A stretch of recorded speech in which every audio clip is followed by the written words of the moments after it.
దివాలా తీసిన కంపెనీ దివాలా కేసు 23 జూలై నుంచి విచారణలో ఉంటే సిబ్బంది వేతనాలకు డబ్బులు లేవు ఈ కంపెనీ దగ్గర.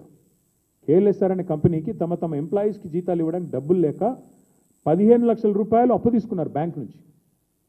కావాలంటే ఆ వివరాలు కూడా మీ ముందు పెడతాను.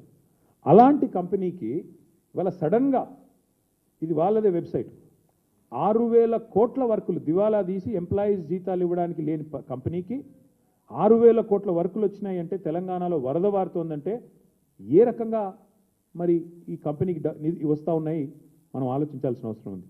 అయితే ఇక్కడ ఇంట్రెస్టింగ్ విషయం ఏంటి అంటే ఈ ఎన్సీఎల్ఏటీలో ఎప్పుడైతే జడ్జి గారి మీద ప్రలోభ పెట్టే ప్రయత్నం చేశారు, జడ్జి గారిని ఒత్తిడి చేసే ప్రయత్నం చేశారు, అట్లాగే ఆర్థిక లావాదేవీలు నిలిపేయండి అని చెప్పిన తర్వాత కూడా ఈ కంపెనీ ఖాతాల్లో 150 కోట్ల లావాదేవీలు జరిగిన తర్వాత సుప్రీంకోర్టు, నేను చెప్పడం కాదు, జనవరి 23 మొన్న పోయిన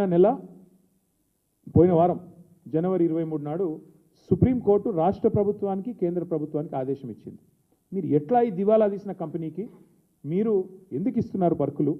సుప్రీంకోర్టు ఎన్సీఎల్ఏటీలో ఇంత సీరియస్ విచారణ జరుగుతుంటే కంపెనీ దివాలా తీసిందని వాళ్ళే చెప్తుంటే ఎంప్లాయీస్ జీతాలకే డబ్బులు లేక 15 లక్షల రూపాయలు వాళ్ళు లోన్లు తీసుకుంటుంటే ఎందుకు ఈ కంపెనీకి మీరు ఇంత పెద్ద ఎత్తున సపోర్ట్ చేస్తున్నారు అంటూ మరి సుప్రీంకోర్టు విచారణకు ఆదేశించింది. ఇది నాది కాదు కవిత్వం, ఇది ప్రెస్ పీటీఐ